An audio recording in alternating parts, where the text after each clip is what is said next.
Circle of Willis or circulus arteriosus. Circle of Willis provides collateral circulation between anterior and posterior circulation of brain. Our brain constitutes 2% of the body weight, but it requires 25% of oxygen from each breath. So our brain is highly susceptible to lack of blood supply and oxygen. So it is the circle of Willis or circulus arteriosus maintains a steady and constant blood supply to the brain. Cerebral circulation is divided into anterior circulation and posterior circulation. Anterior circulation derives blood from bilateral internal carotid arteries.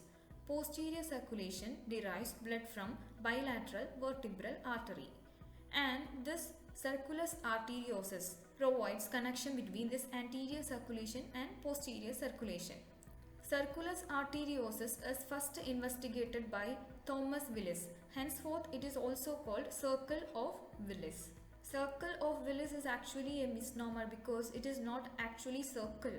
It is actually polygonal in shape. So it is a polygonal anastomotic channel that connect anterior and posterior circulation.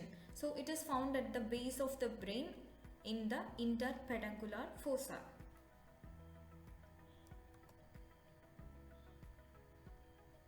Now let's see what forms the circle of Willis.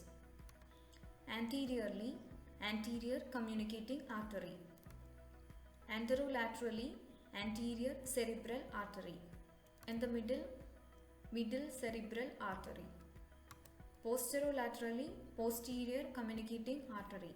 And posteriorly, posterior cerebral artery. So this is the circle of Willis. Once again, the circle of Willis formed anteriorly by anterior communicating artery, anterolaterally by anterior cerebral artery. In the middle, it is by middle cerebral artery, posterolaterally by posterior communicating artery, and posteriorly by posterior cerebral artery.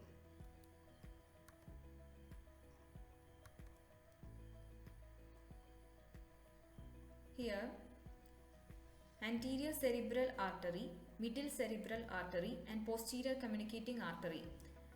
These are part of internal carotid artery.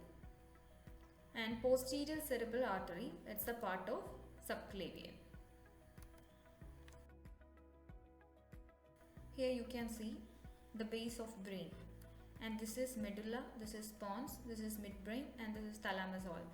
So here the same medulla and this is the pons.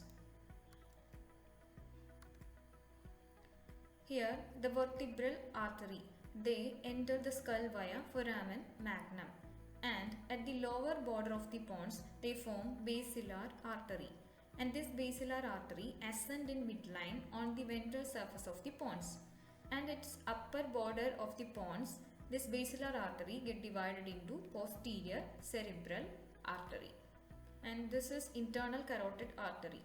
This middle cerebral artery, it is the direct terminal branch of internal carotid artery, and this is anterior cerebral artery, and this is posterior communicating artery. So these three are branches from internal carotid artery.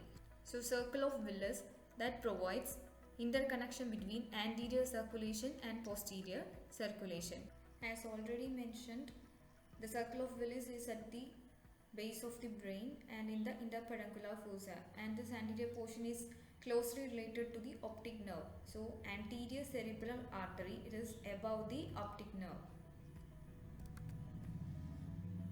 So here is the real picture of the circle of Willis. Here you can see anterior cerebral artery, anterior communicating artery, middle cerebral artery, and it is the internal carotid, posterior communicating artery, and this is the posterior cerebral artery.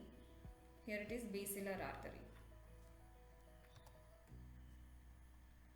So let's recap. Circle of Willis is the anastomotic channel between anterior circulation and posterior circulation of the brain.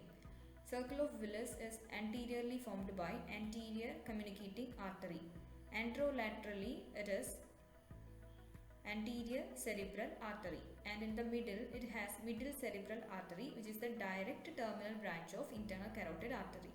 Posterolaterally, there is posterior communicating artery, and posteriorly by posterior cerebral artery, and it continues as basilar artery, then vertebral artery. Vertebral artery ultimately join the subclavian artery.